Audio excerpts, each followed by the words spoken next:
They say betrayal doesn't come crashing down like thunder.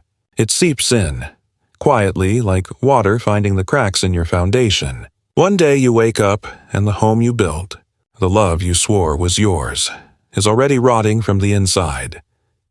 The morning Frank Mallory told me to leave my house was the same morning I found my wife's second phone, tucked inside her yoga bag like a secret whisper she thought I'd never hear. Funny how life works. You spend years thinking you're paranoid, only to realize you weren't paranoid enough. My name's Greg Norris, 43 maintenance engineer at the city's water treatment plant. Not exactly glamorous, but it paid for the house in the suburbs, the one with the maple tree in front and the paint peeling on the porch that I always promised to fix. Our home. Carla, my wife, worked downtown at Morrison & Associates, one of those glass and steel towers where people dress in black, drink green tea out of mason jars, and call each other visionaries. We used to laugh about our differences, her designer coffee against my black thermos brew, her gallery openings versus my bowling nights. Back then, she'd kiss my grease-stained hands and say she loved the man who could fix anything. Lately, though, I couldn't fix us. Conversations had shrunk to bills, chores, silence. Even the air between us felt rented. That October Tuesday, I was dragging the garbage bins down our driveway, watching steam curl off the asphalt from last night's rain. That's when he appeared. Frank, like he'd stepped out of a fog only I could see. New guy on the route. Big, broad-shouldered, a little gone soft, hair graying at the temples. But there was something in his eyes, like he'd watched the world end once and never forgot the details. Most garbage men wave, maybe nod. Frank just stared. "You, Greg Norris," he rasped, voice rough like gravel under a truck tire. "Yeah. Something wrong with the pickup?" I asked, wiping my hands on my jeans. He looked past me, toward Carla's BMW still in the driveway, the faint reflection of her moving inside, brushing her hair in the hallway mirror. Then his gaze came back, hard and knowing. "You need to leave this house," he said. "Excuse me?" "Before it happens." I half laughed, thinking maybe this was some kind of joke. "Before what happens?" Frank didn't answer. Instead, he lifted his shirt, revealing an intricate black tattoo across his chest. A snake, coiled around a dagger, numbers inked beneath like coordinates. "See this?" he said. "Your wife's got the same one. Small version, left ankle." For a second, I couldn't breathe. Carla did have a new tattoo, said she found it on Pinterest, something minimalist. I'd barely glanced at it. "Who the hell are you?" I asked. He just stared, unreadable. "Someone who knows what's coming. Don't tell your wife about this. And Greg, tonight means tonight." Then he grabbed our trash bin and rolled it down the street like nothing had happened, leaving me in the cold morning air, heart pounding, mind spinning. Inside, Carla was pouring herself coffee, the faint scent of vanilla creamer wrapping around her like perfume. She looked flawless, hair perfectly curled, red lipstick sharp as a blade. "You're up early," she said without turning. "Garbage day," I muttered, watching her every move. "Hey, can I ask you something?" "Sure. That tattoo you got. Where'd you find the design?" For a second, just a second, she froze. Barely noticeable. But I saw it. The twitch in her jaw, the flicker in her eyes. "What about it?" she asked, voice too casual. "Guy outside said he's seen it before." "What guy?" she asked, now looking straight at me. Her pupils shrank, just a fraction. "New garbage man. Frank something." Her expression smoothed like wet paint. But I caught the tension tightening her shoulders. "I told you, I found it online. Pinterest. You're being weird. Greg." She forced a laugh that didn't quite fit her mouth. "I'm late for my meeting." When she left, her perfume lingered in the air like a memory I didn't trust. That's when I tore through her yoga bag. Every zipper, every pocket. That's when I found it. A second phone. Cheap Android. Locked. Dead battery. I charged it before leaving for work, hands shaking. All day, Frank's voice followed me. Tonight means tonight. I kept thinking maybe I'd lost it.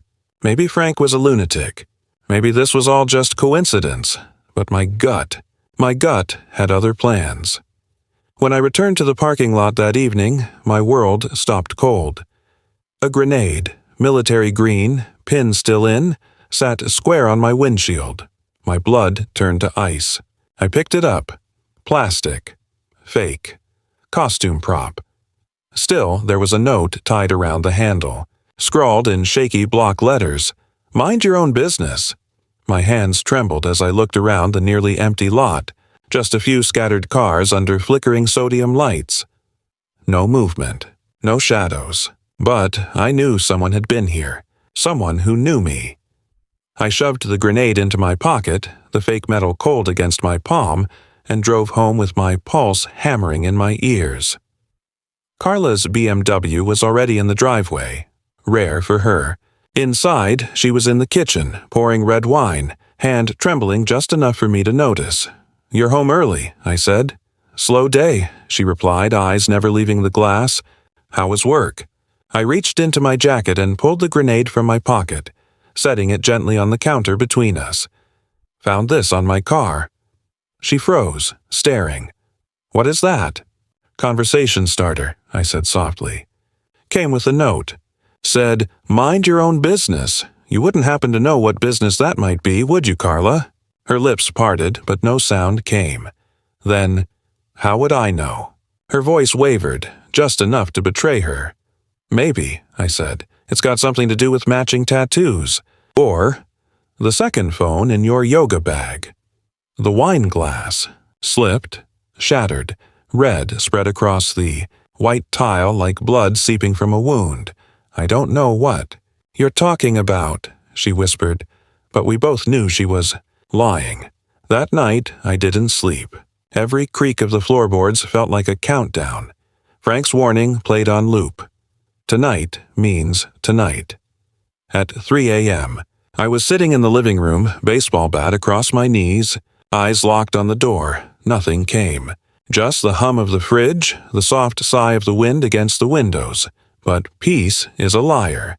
Because the next evening, everything changed. I was leaving the hardware store just after dark, the lot nearly empty. Just my truck, a few cars, one flickering light humming above me. The air smelled like rain and motor oil. That's when I heard it. Footsteps. "Hey," a voice called. Then came 3 figures in hoodies, faces hidden, moving like shadows that already knew my name, and in that instant, before fists, before blood, before the chaos, I realized something terrifying. Frank hadn't been warning me about Carla's secret. He'd been warning me about her plan. The night after Frank's warning, I thought the worst was behind me. I'd faced the grenade, the lies, the sleepless dark. But the truth was only just beginning to uncoil. I was stepping out of the hardware store, the cold October air biting at my bruised ribs, when I heard a voice behind me. "You Greg Norris?" I should have run. God knows I should have run. Instead, I turned, like a fool. The first punch hit my stomach like a hammer, knocking the air out of me. The second landed in my kidney, a white-hot pain shooting up my spine. I went down, knees scraping asphalt, tasting blood and rain. My ears rang, my mind scrambled. One of them leaned close, his breath hot through the fabric of his hoodie. "Stay away from Carla's business," he whispered. "This is your only warning." Then they kicked me, ribs, legs, back, each blow a question mark with no answer.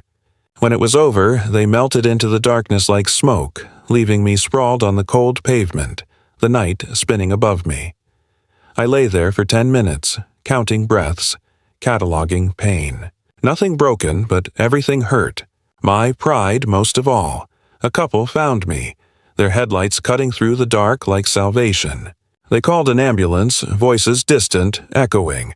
The EMTs wanted to take me in, but I waved them off. Bruised ribs, cut lip, wounded ego. That was all. Or so I told myself. When I stumbled through the front door, Carla was waiting. Her expression was halfway between panic and disbelief. "Jesus, Greg, what happened?" "Got mugged," I muttered, moving like an old man. "Hardware store parking lot." Her hands trembled slightly as she reached for me. "Did you call the police?" "Not yet. Figured I'd clean up first." She helped me to the bathroom, guiding me like I was fragile glass. For a moment, just one moment, it felt like old times. Her hands gentle, her voice soft as she dabbed the cut on my forehead. But when I looked up and caught her reflection in the mirror, I saw it. Something cold behind her eyes, calculating. "Maybe you should stay home tomorrow," she said quietly. "Maybe I should figure out who wants me beaten up." Her hands froze. "What do you mean?" "They mentioned your name," I said. "Told me to stay away from your business." "What business would that be, Carla?" She looked at me, lips tight. "I have no idea. Lie number 7. I stopped counting after that. The next morning, I called in sick, but not to rest. I went to the hospital. Not for treatment, but for answers. The security guard at the front desk looked sympathetic but useless. "Footage gets wiped every 72 hours unless there's a police report," he said. "You want to file one?" I was about to answer when I saw him. Vincent D'Amato, tall, tanned, built like a man who'd never lost a fight. The kind of smile that hides a gun behind it. I'd met him once before, Carla's office Christmas party. She'd introduced him as a consultant. I'd shaken his hand and instantly hated him. Now, there he was, in this hospital, walking through the lobby like he owned it. His eyes locked on mine, and then he smiled, a slow, knowing smile. He raised his hand, gave me a little wave, and walked straight out the door. I followed, heart thundering. But by the time I reached the exit, he was already sliding into a black Mercedes with tinted windows. I memorized the license plate as it disappeared into the city traffic. Back home, I dug into him. Vincent, Vin, D'Amato, assault, extortion, organized crime ties. No convictions, but plenty of smoke. The kind of man who thrives in the gray. And somehow, that man was connected to my wife. I was still scrolling through articles when Carla came home that evening. She froze when she saw my computer screen. "What are you doing?" she asked. I turned the monitor toward her. "Recognize him." She barely glanced. "Should I?" "Vincent D'Amato," I said. "Vin to his friends." "Ring a bell?" "I don't think so." "Funny," I said. "Because I saw him today, at the hospital, right after I asked about the footage from my beating. And then I remembered. He was at your office Christmas party." Carla's face went pale. The blood drained so fast it was like watching a mask slip. "Lots of people were at that party," she said. "Yeah," I said softly. "But not many have rap sheets for assault and extortion." "You're being paranoid, Greg." "Am I?" "Because yesterday, 3 guys who knew my name jumped me and told me to stay away from your business. And today, a known criminal shows up at the hospital where I got treated. So either I'm cursed or someone's sending a message." Carla sat down hard, eyes darting, searching for something to say. For a second, I thought she might finally tell me the truth. Instead, she said, "Maybe we should go to the police." "Maybe we should," I said. "But first, maybe you should tell me what kind of business you're really in." She blinked. "I work at an advertising agency, Greg. You know that." "Do I?" I asked. "Because lately, your nights are long, your phone's locked, and your new friends look like they belong in mugshots." Her voice cracked. I don't. I can't do this right now." She grabbed her purse and keys, storming for the door. "Running away won't solve this," I shouted. "Neither will your paranoid accusations." She snapped back, slamming the door behind her. The house fell into silence. Only the hum of the refrigerator and the faint ticking of the kitchen clock kept me company. I sat there for a long time, staring at nothing, letting it all sink in. Frank's warning, the fake grenade, the beating, Vincent's smug smile. Then I went upstairs. Her jewelry box smelled faintly of her perfume, sweet and sharp, like guilt dressed in Chanel. Inside, under the velvet lining, I found a business card, Vincent D'Amato, security consultant, phone number. An address downtown, security consultant, huh? I wasn't buying it. There were receipts, too. Expensive dinners at restaurants I'd never been to, hotel stays under different names, lingerie purchases that could pay our mortgage. All recent, all charged to a card I didn't recognize. That's when it hit me like another punch to the ribs. My wife wasn't just having an affair. She was tangled up with a criminal, and somehow, I was the one being silenced. The next morning, I called in sick again, but this time, I didn't go to the hospital, I went hunting. Vincent's office was in a glass tower downtown, 15th floor, marble lobby, security guards in pressed uniforms. Legit on the outside, rot underneath. I told the receptionist I needed to see him. "Do you have an appointment?" she asked, smiling politely. "Tell him Greg Norris is here. He'll know why." She made a call, voice low. "I'm sorry, Mr. D'Amato is unavailable." "Sure," I said. "How about never? Is never good for him?" Her eyes widened as I walked out, but I didn't care. I'd seen enough. The man was hiding behind glass and leather, exactly the kind of front real predators use. From there, I drove to Morrison & Associates. Carla's BMW was in the garage, so was the same black Mercedes. I parked in a dark corner where I could see both and waited, heart pounding in time with the rain.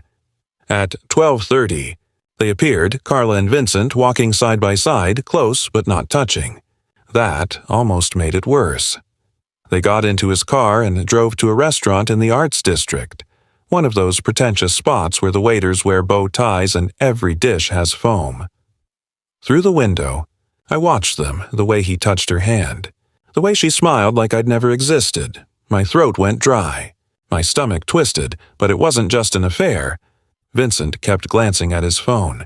Carla looked nervous, paranoid. They weren't just sneaking around. They were plotting. I lifted my phone and took photos.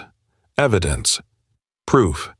Then I drove home, gripping the wheel until my knuckles went white. That evening, when she walked in, she was all charm again. Bags of Chinese takeout, bottle of wine, a smile that felt rehearsed. "Peace offering," she said, setting the food down. "For what?" I asked, voice low. "For being weird lately," she said softly. "I know work's been—" She trailed off when she saw my eyes, because for the first time she realized I wasn't guessing anymore. I knew, and she wasn't the only one keeping secrets. Dinner that night felt like theater. Two actors pretending they still knew the script. The candles flickered, throwing soft gold light across the table as Carla smiled the way she always did when she wanted to look innocent.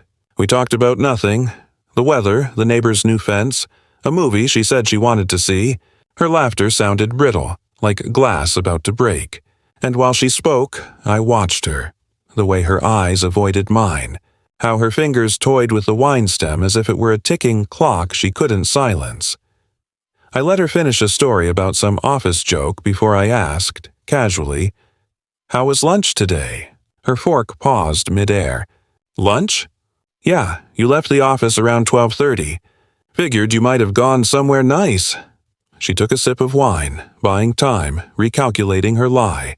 "Just grabbed a sandwich. Why?" she asked too quickly. "Just curious," I said. "You've been eating out a lot lately." She tried to laugh, a hollow sound that died in the air. "Have I?" That's when I pulled out my phone and laid it on the table. One swipe, and there it was, the photograph. Carla and Vincent, her hand in his, the sunlight catching their smiles like a spotlight on guilt. The color drained from her face as if the life had been pulled out of her through her skin. "Greg, I can explain, can you?" I leaned forward, voice low and steady. "Because this looks pretty clear to me." "It's not what you think." "Really?" "Because it looks exactly like my wife having lunch with a known criminal. A criminal who showed up at the hospital after I got jumped by 3 guys who mentioned your name." Her hand trembled as she set the glass down. "Vincent isn't a criminal," she said carefully. "He's a security consultant." "With a rap sheet," I shot back. "That was years ago. He's legitimate now." "And you're what?" "Helping him polish his image." My voice rose despite myself. "Is that why you're holding hands? Sharing wine?" Silence fell like a verdict. Her eyes flickered with something, fear, shame, or maybe defiance. Then, almost in a whisper, she said it. "I'm in love with him." The words didn't just hit me, they detonated. For a second, I forgot how to breathe. I'd suspected it, of course, but hearing her say it out loud, that was different. It was real now. "How long?" I asked, my voice barely above a whisper. 6 months. 6 months, I repeated. And the plan is what? You leave me for him? It's complicated. Complicated how? She hesitated, then said, Vincent has business interests that require discretion. What kind of business interests? I can't tell you that, can't? Or won't? Her eyes hardened. Both, that was it. I stood, the chair legs scraping the floor like a gunshot. So let me get this straight. You're having an affair with a man who's got criminal ties. I get beaten half to death and told to stay away from your business. And your defense is, it's complicated? Greg, she said almost tenderly, are you in some kind of trouble? Because if you are, we can figure this out. But you have to tell me the truth. For a heartbeat, I wanted to believe her. There it was, the softness, the woman I'd once built a life with. But it vanished as quickly as it appeared. The truth, she said coldly, is that I don't love you anymore. I haven't for a long time. That's not what I asked, I said. But she didn't care. It's what I meant. I stared at her. This stranger wearing my wife's face. Beautiful, cold, unreachable. Fine, I said quietly. You want Vincent D'Amato? You can have him, but I want to know why men are threatening me over your love life. Nobody's threatening you, she snapped. 3 guys beat the hell out of me and told me to stay away from your business. What would you call it? She looked at me without blinking. A misunderstanding. I laughed then, an ugly, hollow laugh that scraped my throat. Right. Well, here's something that won't be misunderstood. I want you out of this house, Greg. Tonight. Go stay with Vincent or Sierra or whoever. But I want you gone. Her voice was final. Cold steel and silk. I didn't argue. I didn't beg. She stared at me for a long moment before nodding, as if granting mercy. Fine, she said. But we'll need to talk about the divorce. Yeah, I murmured. We will. When she disappeared upstairs to pack, the house fell into a silence so deep it rang in my ears. I sat there staring at the remains of our peace-offering dinner. 2 plates, half-eaten food, candles guttering in their wax like dying promises. 20 years of marriage reduced to takeout containers and accusations. That night, she left without saying goodbye. Just 2 suitcases and the faint scent of her perfume fading down the hallway. When I woke the next morning, her car was gone, leaving behind a slick, dark oil stain on the driveway, like a bruise the house itself couldn't hide. I made coffee, but it tasted bitter. Everything did. I sat at the kitchen table, staring at the quiet emptiness and planning my next move. If Carla was tangled up with criminals, I needed to know exactly what I was dealing with. And if Vincent D'Amato thought he could have me beaten up without consequence, he was about to learn otherwise. My first stop was the library. 3 hours buried in the archives taught me everything I needed to know about D'Amato Security Solutions. The company was clean on paper, too clean. Problem resolution, they called it. That was corporate speak for intimidation, hired muscle, and quiet disappearances of problems that couldn't be solved legally. Vincent D'Amato wasn't a security consultant. He was a man people called when they wanted their enemies scared, silenced, or gone. From there, I drove to the Dropout, a dingy bar where the beer was cheap and gossip flowed faster than whiskey. The bartender, Darla, was the kind of woman who knew things before anyone else did. Greg, she called out as soon as she saw me. Heard you got roughed up the other night. You okay? Word travels fast, I said, sitting down. In this neighborhood, everything travels fast. What happened? I ordered a beer and told her a watered-down version. 3 guys jumped me in a parking lot. Probably random. Random, my ass, Darla muttered. Nothing's random anymore.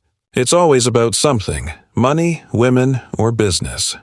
I looked her dead in the eye. What if it's about all 3? Her expression changed. She leaned in, lowering her voice. You asking hypothetically?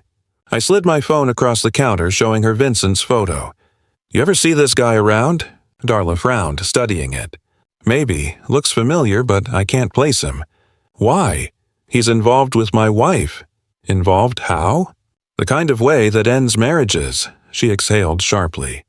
Damn, Greg. I'm sorry. She poured herself a shot and threw it back. You want me to ask around?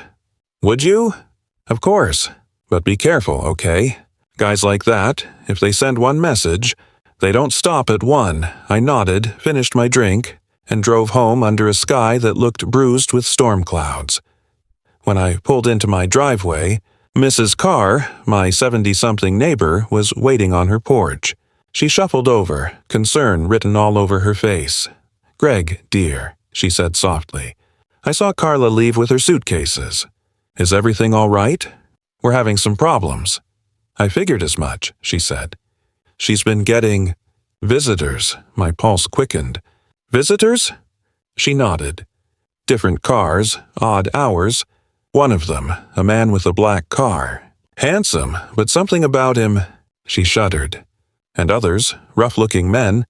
They come at night, never stay long." "When was the last time you saw them?" "Tuesday night," she said. "Two men in a van. They sat outside for maybe an hour, just watching the house. Tuesday night. The same night I was warned to walk away." "Mrs. Carr," I said quietly, "if you see anyone like that again, call the police." "Of course, dear. Are you in some kind of trouble?" I gave her a faint smile that didn't reach my eyes. "I'm starting to think I am." After Mrs. Carr left, her words rattled in my head like loose nails in a tin can. Visitors, vans, shadows watching the house. I couldn't shake the feeling that my life, my marriage, had turned into someone else's surveillance project. When the door clicked shut behind her, I stood in the quiet for a long time before I moved. The kind of stillness that hums, like a storm, waiting for permission to break. That's when instinct took over. I started searching. Every drawer, every cabinet, every crevice of the home that was supposed to be my sanctuary. My hands were shaking, not from fear, but from the kind of controlled fury that comes when you finally stop being blind. I made my way to the basement, the air thick with the smell of old wood and damp concrete. The light flickered once, twice before holding steady, and that's when I saw it. Just a glint, a reflection in the corner of my eye. Behind the water heater, I crouched down, heart pounding against my ribs, and brushed aside a thin layer of dust. There it was, a small wireless camera, no bigger than a matchbox, tucked neatly behind the pipe. Its red LED was dead, but the battery pack was still warm. I froze. Someone had been watching me, in my house, recording me while I slept, while I ate, while I lived. For a moment, I just stared at it, trying to wrap my head around the violation. Then I disconnected the battery, quietly. If they were still monitoring, I wanted them to think it had simply malfunctioned. Let them wonder. Let them sweat. That night, I barely slept. Every sound outside made my pulse jump. The creak of the floorboards, the whisper of wind through the vents. The faint hum of the refrigerator felt like a threat. I kept the baseball bat by my bed, my fingers brushing the smooth wood every few minutes like a prayer. At 2 a.m., a sound pulled me to the window, a low, steady rumble. I peeled back the curtain and saw it, a black van parked under the broken streetlight, the same spot Mrs. Carr had mentioned. The engine idled softly, its headlights off. I watched for 20 minutes, my breath fogging the glass. No movement, no faces, just the slow rhythm of exhaust rising into the cold night. Then, just as silently as it had come, the van rolled away into the dark. By morning, I'd made up my mind. I needed help, someone who would take me seriously. Detective Ray Weller came to mind. We'd worked together once back when I was consulting for the city's water treatment plant. He was the kind of cop who didn't sugarcoat things, one of the few who still believed truth mattered. I called him that Saturday morning. "Ray, it's Greg. I need to report something. Threats, harassment, maybe worse." He sounded cautious. "Come in Monday morning. We'll file a report. This can't wait until Monday." Something in my voice must have cut through because he changed his tone. "All right. This afternoon. Bring everything you've got." When I met him at the station, the place smelled like old coffee and stale paperwork. I laid everything out on his desk, the photos of Carla and Vincent, the fake grenade that had been left in my car, the camera from the basement, Mrs. Carr's statement about the late-night visitors. Ray listened without interrupting, scribbling notes in his worn leather notebook. His eyes moved slowly from one piece of evidence to the next, then up to me. "This is a hell of a situation, Greg," he said finally, leaning back in his chair. "But I'm not sure what we can actually charge anyone with. The assault? No witnesses, no names. The camera? It's your house. Technically, no crime. And lunch with a guy who's got a record, well, that's not exactly illegal either. So what?" I asked, anger creeping into my voice. "I just sit here and wait for them to escalate?" "I didn't say that." He closed the notebook and met my eyes. "Let me make some calls, see what I can dig up on D'Amato's operation. In the meantime, document everything, every call, every sighting. And Greg, yeah? Watch your back." I left the station feeling like I'd been handed a life preserver made of paper. Still, there was a strange comfort in knowing that at least someone knew. If I disappeared, there'd be a trail. That evening, my phone rang. I almost didn't answer when I saw the name flash across the screen. Carla. "We need to talk," she said. "I'm listening." "Not over the phone. Can you meet me somewhere?" "Where?" "The coffee shop on 5th Street.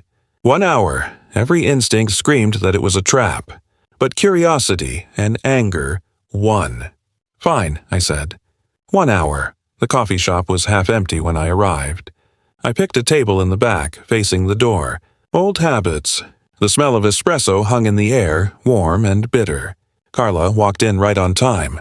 She looked different, fragile, like a ghost of herself. Her makeup couldn't hide the dark circles beneath her eyes, and she'd lost weight. "You look like hell," I said when she sat down. She gave a dry laugh. "Thanks, you're not exactly glowing yourself." "What did you want to talk about?" She ordered a latte but didn't touch it. Just stared at the swirling foam as if she could find courage in it. "I want you to drop this investigation." My jaw tightened. "What investigation?" "Don't play dumb, Greg. I know you've been asking around about Vincent. Talking to people. Talking to the police. How do you know about the police?" Her voice lowered. "Vincent has friends in a lot of places. Including the department. Including everywhere that matters." I leaned back, crossing my arms. "So, what is this then? Are you warning me or threatening me?" Her lips trembled. "Both, I guess. Why?" I asked. "What's he involved in that's so big you'd throw away 20 years of marriage for it?" "It's not about Vincent." "Then what the hell is it about?" She looked out the window, eyes following the evening traffic. When she spoke, her voice was almost lost beneath the hiss of the espresso machine. "It's about staying alive." The words hit me like ice water. "What do you mean, staying alive?" "Not here," she whispered. "Can we go somewhere private?" "Like where?" "Your truck." "Just drive around." I didn't like it, but the fear in her eyes was real, raw and shaking. I tossed a few bills on the table and followed her out. We got into my pickup. The night was humid, the streetlights casting long streaks of orange across the hood toward the industrial district, she said quietly.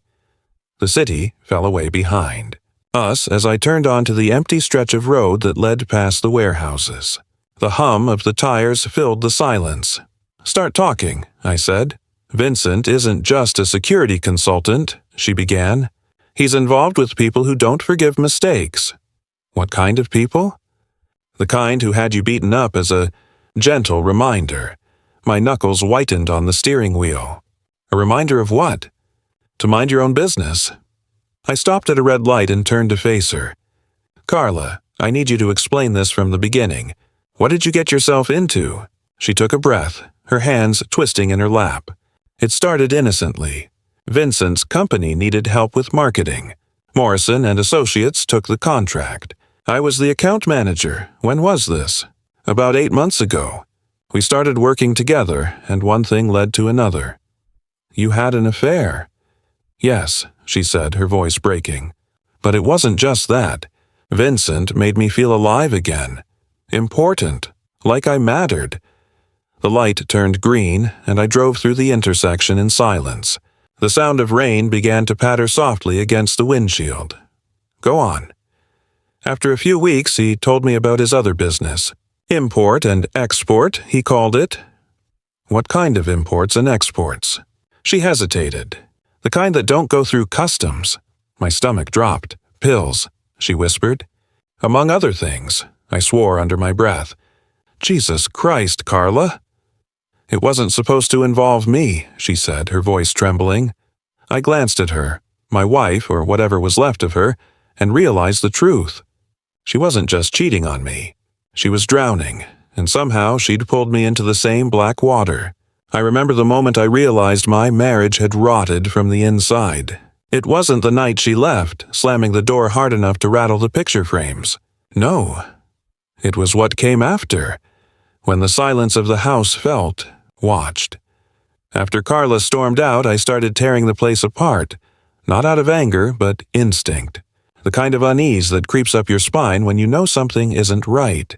The air in the basement was heavy, still like it was holding its breath. And there, half hidden behind the water heater, I saw it.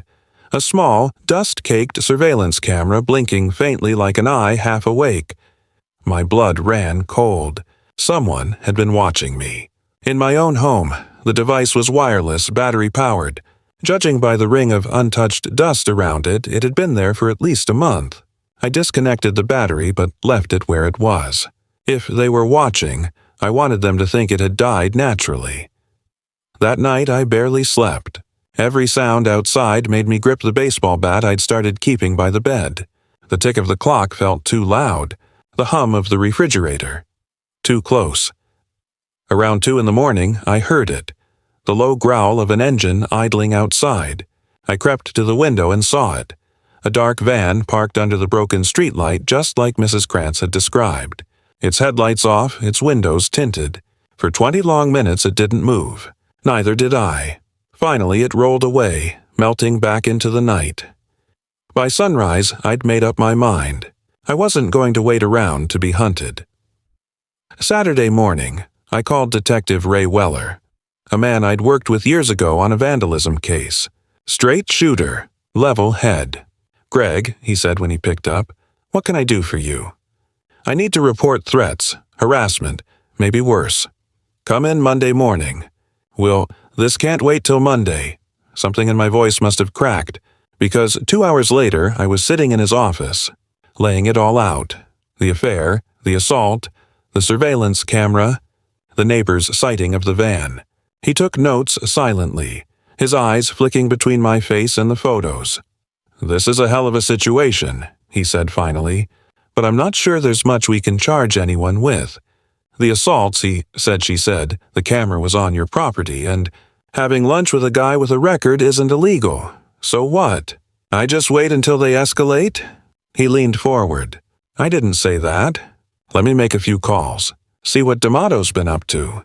In the meantime, keep documenting everything." Then he looked me dead in the eye, and "Greg, watch your back." I left the station feeling like I was walking through a dream, or a trap I hadn't seen spring yet. That evening, my phone rang. Carla's voice trembled through the static. "We need to talk." "I'm listening." "Not over the phone." "Coffee shop on 5th, 1 hour." Every instinct screamed not to go. But I needed answers, and she was the only one who had them. I got there early, sitting in the corner where I could see the door. The bell above it chimed at exactly 7:30.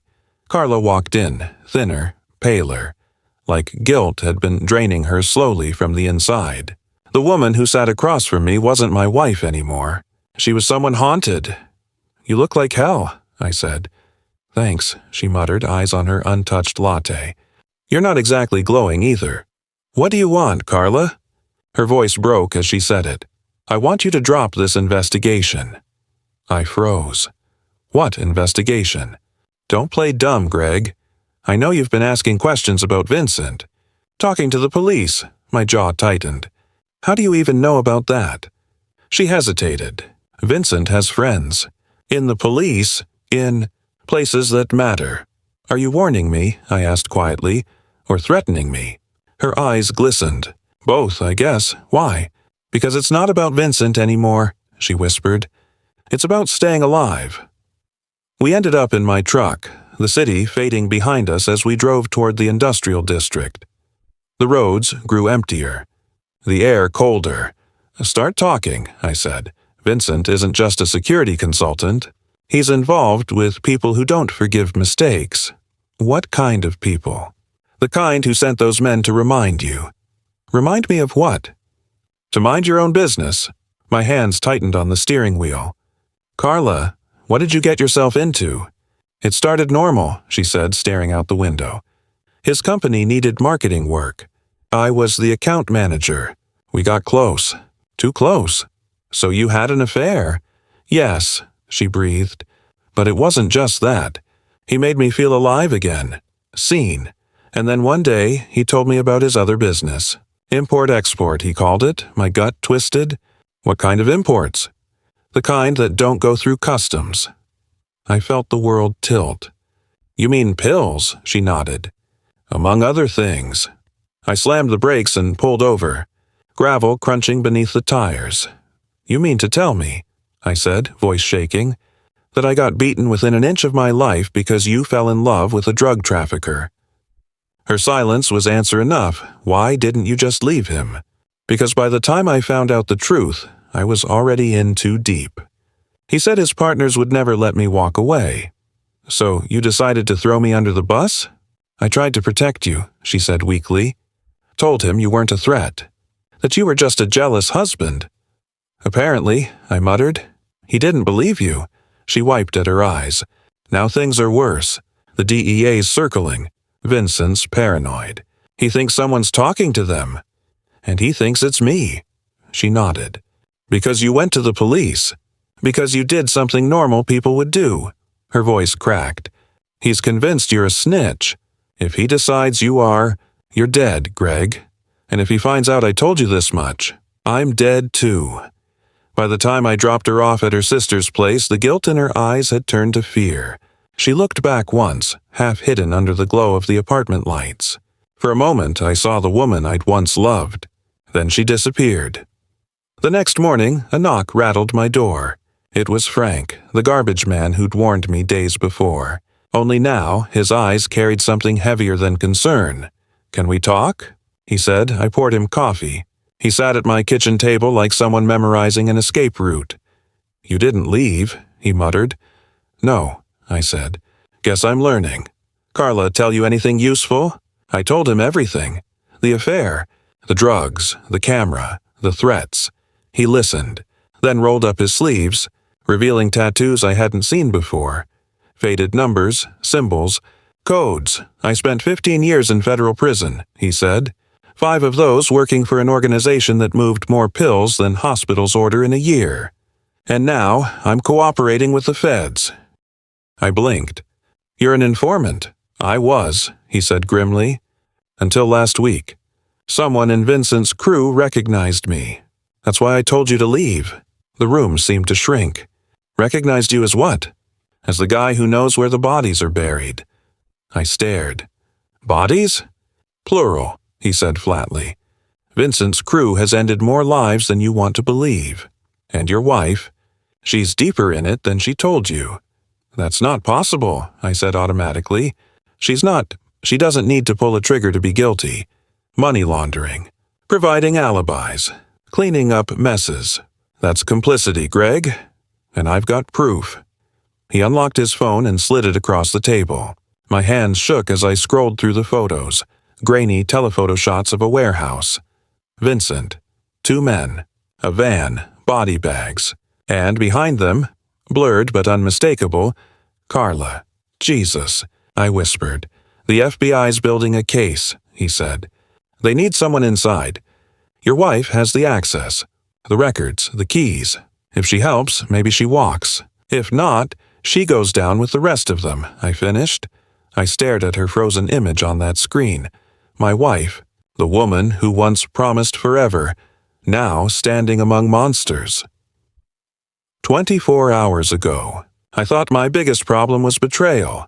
Now I realized betrayal was just the beginning. For a moment, no one moved. It was as if time itself had forgotten to breathe.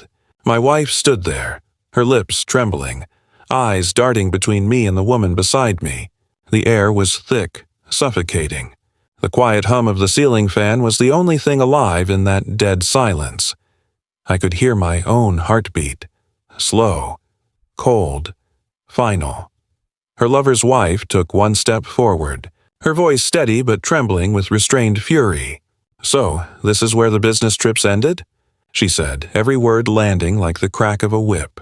My wife tried to speak, but no sound came out, just the faintest gasp, the kind a drowning person makes right before they go under. I stood still, watching, letting the truth settle over the room like ash after a fire. "You told me," I finally said, my voice low, steady, heavy enough to fill the silence, "that he was just a colleague, that I was paranoid, that I was losing trust." I laughed quietly, shaking my head. "Turns out I wasn't losing trust. You were losing me." Her tears came fast, sharp, desperate, ugly. She took a step closer, whispering my name, but I raised a hand to stop her. I didn't need to hear excuses. Not tonight. The other woman turned to her lover, the man who used to smile so easily in photos, the one my wife swore was harmless. She didn't yell. She didn't cry. She simply said, "You'll pack your things tomorrow. Don't come home tonight." That hit harder than any slap could. The silence that followed was unbearable, so thick it pressed against my ribs. My wife sank to her knees, sobbing into her hands, begging me to listen, to forgive. But forgiveness isn't born in the same place where betrayal lives. They can't share the same air. I walked to the table, picked up the photo frame, one from our anniversary, the two of us smiling on a beach that now felt a million miles away, and I placed it face down. That sound, that quiet click of glass against wood, felt like a final heartbeat. "I loved you," I said quietly. But love dies in silence long before anyone notices.